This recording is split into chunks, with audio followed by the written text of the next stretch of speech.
മഹാരാഷ്ട്രയിലെ കോട്ടയിൽ ട്രക്കിങ്ങിനിടെ താഴ്ചയിലേക്ക് വീണ് യുവാവ് മരിച്ച സംഭവത്തിൽ കൂടുതൽ വിവരങ്ങൾ പുറത്ത്.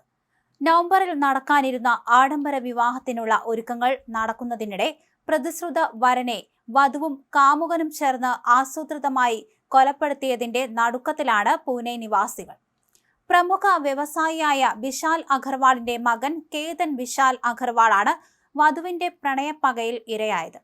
പ്രതിശ്രുത വധു സിയ ഗോയൽ കാമുകൻ ചേതൻ ബാബുലാൽ ചൗധരിയോടൊപ്പം ജീവിക്കാൻ കേതനെ കൊക്കയിലേക്ക് തള്ളിയിട്ട് കൊലപ്പെടുത്തുകയായിരുന്നുവെന്നാണ് അന്വേഷണ സംഘം പറയുന്നത്. ഇരുവരുടെയും പ്രണയത്തിന് തടസ്സമാകുമെന്ന് കരുതിയാണ് ഇവർ കേതനെ വധിക്കാൻ പദ്ധതിയിട്ടതെന്നും മുമ്പും ഇത്തരത്തിൽ യുവാവിനെ കൊലപ്പെടുത്താൻ ഇവർ ആസൂത്രണം നടത്തിയിട്ടുണ്ടെന്നും പോലീസ് വ്യക്തമാക്കുന്നു. ഒടുവിൽ ഒരു വിനോദയാത്ര എന്ന വ്യാജേനെ സിയ കേതനെ ലോഹഗഡ് കോട്ടയിലേക്ക് കൂട്ടിക്കൊണ്ടുവരികയായിരുന്നു.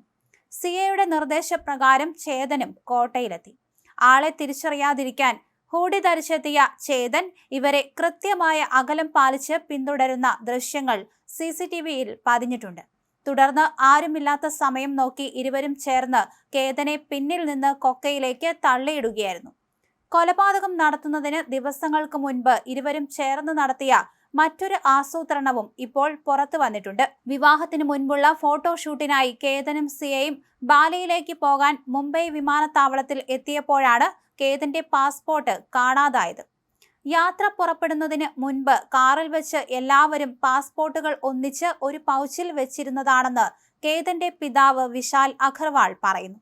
യാത്രാമധ്യേ ഒരു ഫുഡ് മാളിൽ നിർത്തിയപ്പോൾ മൊബൈൽ ഫോൺ എടുക്കാനെന്ന വ്യാജേനെ സിയ കാറിലേക്ക് തിരിച്ചു പോയപ്പോഴാണ് പാസ്പോർട്ട് മോഷ്ടിച്ചതെന്ന് പോലീസ് സംശയിക്കുന്നു. പാസ്പോർട്ട് നഷ്ടപ്പെട്ടതിനെ തുടർന്ന് കേതന് യാത്ര ഉപേക്ഷിക്കേണ്ടി വന്നിരുന്നു. ബാലി യാത്ര മുടക്കിയതിനു ശേഷം ജൂൺ 14 ഇതേ കോട്ടയിൽ വെച്ച് കേതനെ കൊലപ്പെടുത്താൻ സിയ ആദ്യ ശ്രമം നടത്തിയിരുന്നു. കൊക്കയിലേക്ക് തള്ളിയിട്ടെങ്കിലും കേതൻ മലഞ്ചെരുവിലെ ഒരു കാട്ടുചെടിയിൽ പിടിച്ച് രക്ഷപ്പെടുകയായിരുന്നു. ഈ സമയം സംഭവം തിരിച്ചുവിടാനായി അവിടെ പാമ്പിനെ കണ്ടെന്ന് പറഞ്ഞ് ഉച്ചത്തിൽ നിലവിളിക്കുകയും കേതനെ കെട്ടിപ്പിടിച്ച് സിയ തടിയൂരുകയുമാണ് ചെയ്തത്. ഈ ശ്രമം പരാജയപ്പെട്ടതോടെയാണ് ജൂൺ 18 കാമുകനൊപ്പം ചേർന്ന് സിയ ക്രൂരകൃത്യം നടപ്പിലാക്കിയത്. 17 കോടി രൂപയ്ക്ക് രാജകൊട്ടാരം വരെ ബുക്ക് ചെയ്ത് കാത്തിരുന്ന കുടുംബങ്ങൾക്ക് ഈ സംഭവം ഏൽപ്പിച്ച ആഘാതം ചെറുതല്ല. കൊലപാതകത്തിനു ശേഷം എന്റെ ജന്മദിനത്തിൽ എന്നെ തനിച്ചാക്കി പോയി എന്ന തരത്തിൽ സോഷ്യൽ മീഡിയയിൽ സിയ പോസ്റ്റ് ഇട്ടിരുന്നു. നിലവിൽ പ്രതികളായ സിയയെയും കാമുകൻ ചേതനെയും ജൂൺ 29 വരെ പോലീസ് കസ്റ്റഡിയിൽ വിട്ടിരിക്കുകയാണ്. കേതൻ പരിചയസമ്പന്നനായ ഒരു ട്രക്കർ ആയതിനാൽ ഒരിക്കലും ഇത്തരത്തിൽ വീഴാൻ സാധ്യതയില്ലെന്ന് കുടുംബം ഉറപ്പിച്ചു പറഞ്ഞതാണ് പോലീസിനെ കൂടുതൽ അന്വേഷണത്തിലേക്ക് നയിച്ചത്. അന്വേഷണത്തിനിടെ പോലീസിന്റെ മനസ്സിൽ തോന്നിയ ഒരു ചെറിയ സംശയമാണ് ഈ ക്രൂരമായ കൊലപാതകത്തിന്റെ ചുരുളഴിക്കാൻ കാരണമായത്.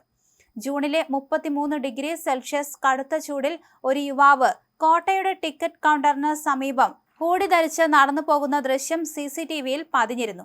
കടുത്ത വേനൽ ചൂടിൽ എന്തിനാണ് ഒരാൾ മുഖം മറയ്ക്കുന്ന രീതിയിലുള്ള ഹൂഡിയും അതിനു മുകളിൽ ഹെഡ്സെറ്റും ധരിച്ച് നടക്കുന്നതെന്ന പോലീസിന്റെ ചോദ്യം അന്വേഷണത്തിൽ നിർണായകമായി മാറി. CCTV ദൃശ്യങ്ങൾ വിശദമായി പരിശോധിച്ചപ്പോൾ ഈ യുവാവ് സിയയും കേതനെയും നിരന്തരം പിന്തുടരുന്നതായി കണ്ടെത്തി.